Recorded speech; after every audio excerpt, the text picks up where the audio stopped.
Namaste, Jai Bharat. Today, let me talk about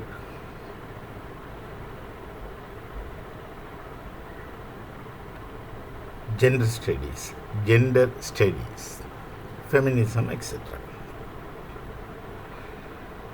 It is normal for one to get influenced by something different, but something significant. This is important.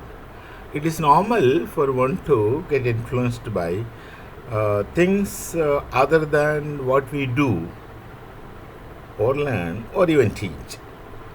But then that thing by which we get influenced should have some significance to the context or society.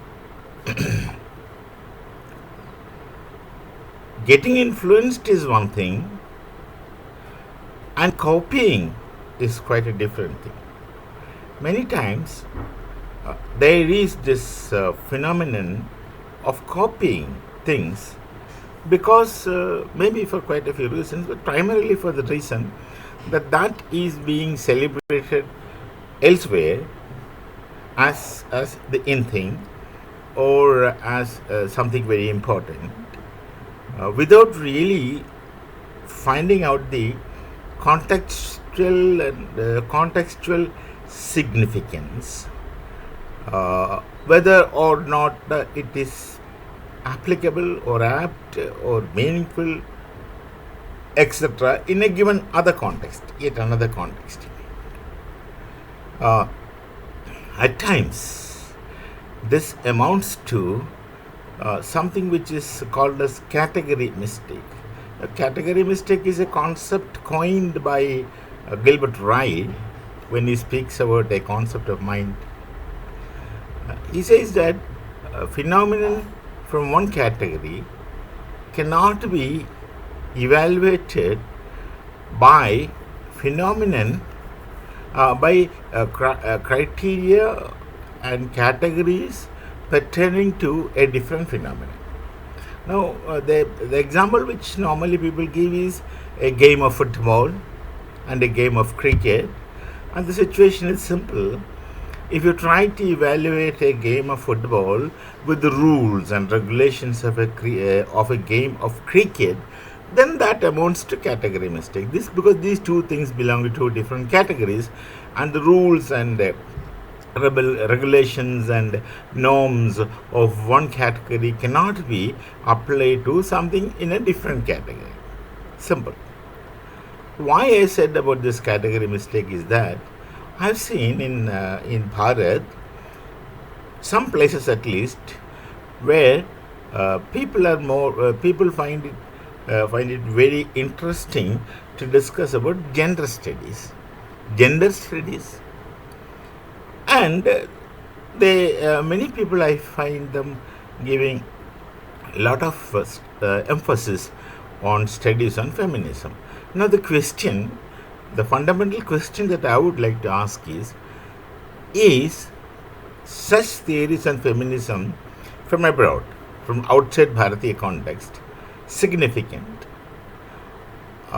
in the context of Bharat, the social, the if I use the word moral, which is not fundamentally belonging to Bharatiya knowledge tradition, the dharmic context of Bharat. Europe, they have got series of moral philosophies, and in Bharat we don't need a moral philosophy because we have the concept of dharma, which is spread over in almost in every spheres of our human social existence.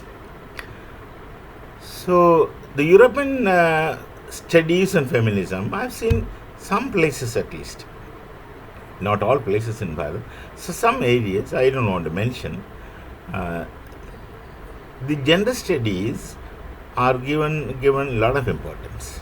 Say, I'll focus on feminism. So feminism is given a lot of importance. Now let us look at the origin of feminism, and let us see whether or not it is significant at all in Bharatiya context. If you trace back, see, normally European philosophy, or if I am allowed to call European knowledge tradition, goes back to the Greek thought system, the Greek knowledge tradition for their beginning. In spite of the fact that they had roughly 2000 years of gap between the cessation, let me use the word cessation, the cessation of Greek philosophy to the beginning of Cartesian philosophy, roughly 2000 years. Of course, in between, many of the European scholars try to bridge this 2000 years of gap. The historians themselves say the medieval period, and they themselves call it as a dark period, etc., for reasons which are known to many people, most people. So, while bridging the gap between beginning of the modern philosophy and the cessation of Greek thinking system, they pick three theologians, basically, who really used Aristotelian and Platonic philosophy. They are Augustine, Aquinas, and Anselm of Canterbury. These three are fundamentally theologians, but how they are called as philosophers is because they've used, or rather employed, Aristotelian philosophy, Platonic philosophy to strengthen their theological arguments and theological requirements. Fine. But nonetheless, the gap remained a gap until the beginning of modern thoughts with conventionally Cartesian thinking, René Descartes of France. Now, where do you find discussions about women separate from men in European context? You find, let me make it simple. You find Plato discussing about a ladder of beings. He talks about a hierarchy of beings. Highest is in Plato the idea of good, where I is capital. The idea of good. Then under that comes demiurge. Under that comes gods and goddesses. Under that comes heroes. Heroes are a hybrid between the gods, goddesses, and humans. And under heroes, this is what is important. Under heroes comes men, just one. And under men comes women and animals. Now, here itself, Plato and the Greek thinkers were very, very noble indeed. There's no question about their being ignoble. Let's not misunderstand them. Very, very noble indeed, but they represented their existing social context, their stage settings, as Wittgenstein later called the context. Women and animals. So there itself, women were somehow understood as some below men.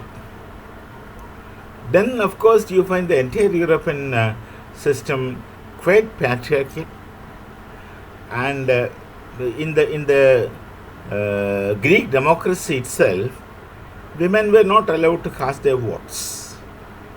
The women were not allowed to take part in the Olympics. So women were not treated as equal to men, and this tenet of not treating women as equal to men continued and continues. Then and there, in subsequent time, when thought system develops, there occurred, or there arose a requirement of liberations of women, feminist movements, etc., which is quite natural. That's one thing. Now let me talk about Bharat. How the Bharatiya knowledge tradition looks at women, and then you evaluate whether European feministic thinking are they applicable to Bharatiya context, or are they necessary at all, at least in today's time. Look at Bharatiya knowledge tradition. Let me start with the Vedas. We know Vedas, the Vedic Suktas, are experiences of the Rishikas and Rishis. That one word is sufficient. Rishikas and Rishis. Rishikas are female Rishis. And they always use the term Rishikas first and Rishis. That's it. So, the creators of Vedas were both women and men. There was no distinction there. Never women were treated lesser than men or subservient to men or any such things. They did not exist in ancient, in Vedic period of Bharat. Then let me come to philosophies in Bharat. We have a system of philosophy called as the Sankhyas. The Sankhya tries to weave out a philosophical system on the basis of two principles, Prakriti and Purusha. Purusha explicitly stands for the male principle, if I am allowed to reduce that. I know. I know that Sankhya means this, and I also know that Sankhya means much more than this. The principle of Purusha, for a simple purpose, I am making it as the male principle, and the principle of Prakriti, the female principle. Sankhya says the entire cosmos, the entire cosmic creation is the permutations and combinations of Prakriti and Purusha.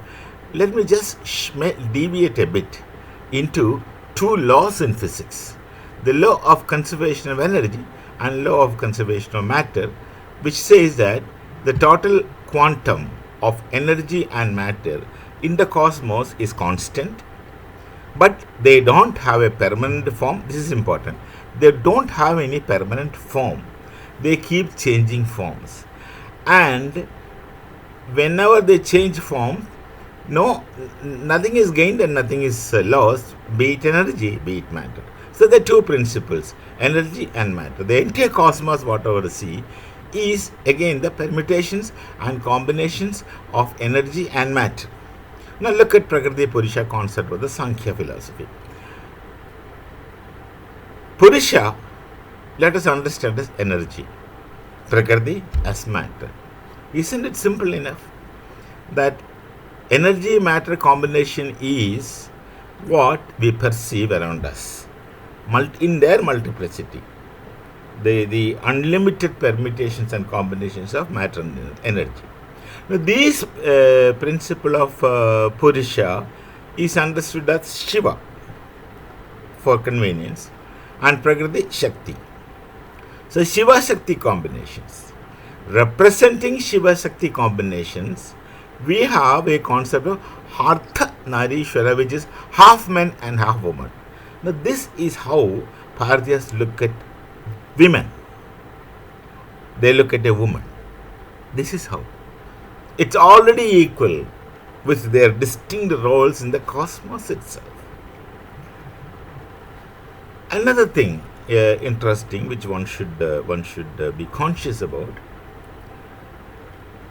Look at the families in Hindu families, especially Hindu families or any Bharatiya families, for that matter, cutting across faith system. Our families are not women-centered, not woman-centered, but they are mother-centered. Is there any difference? Bharatiya families are mother-centered and not woman-centered. Now look at the perceptive. Essentially, a woman is looked at as mother, the mother principle. Practically, even today, and in most cases that shall continue forever, so long as the dharma remains in its place as dharma for the people of Bharat. You get married, and the moment your wife becomes a mother of children, she also behaves like your mother.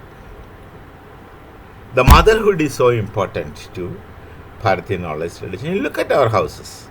Look at any Bharatiya house. It is not woman-centered. Woman-centered, if you say, it becomes reductionistic. It's mother-centered. The father figure is an outdoor player. The house and inside, everything is decided and executed by the mother.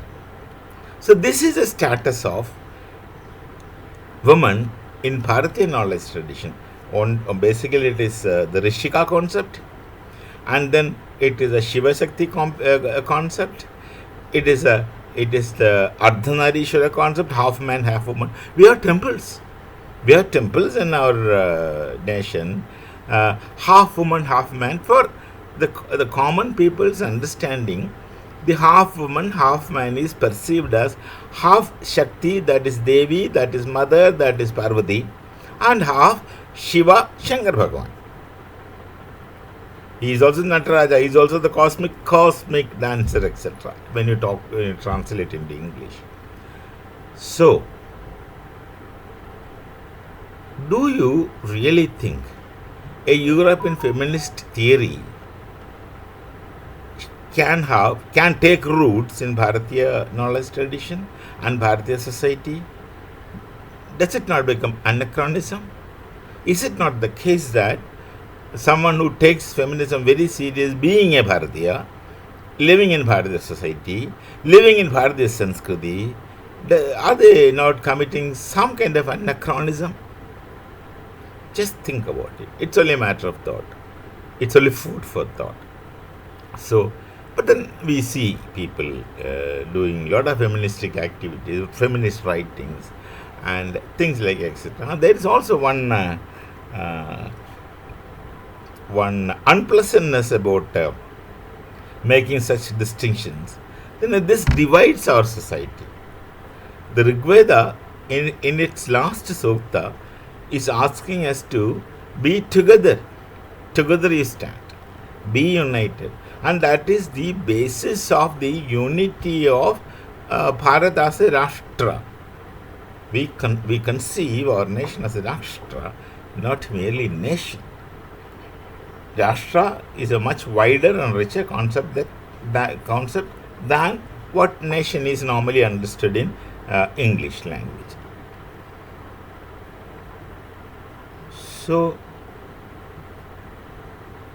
woman is more equal. I mean, this equality concept is very, very funny. I was trying to speak about such distinctions. See, analytical philosophy, they go about doing analysis through making distinctions. That is natural. That's the only way one can do analytical philosophy.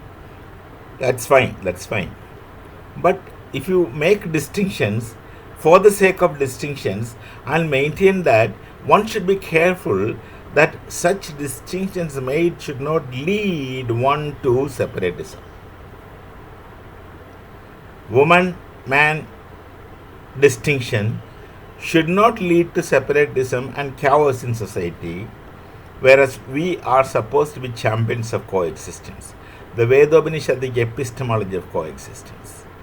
Then they make distinctions between modern times. This, of course, is done mostly by the Marxist-oriented thinkers. Of course, the Marxist-oriented thinkers, they may be not Marxist per se, but the Marxist-oriented thinkers normally make such distinctions because they are trained in a theory which flourishes through contradictions and conflict as the dialectical materialism provided by Marx is going forward.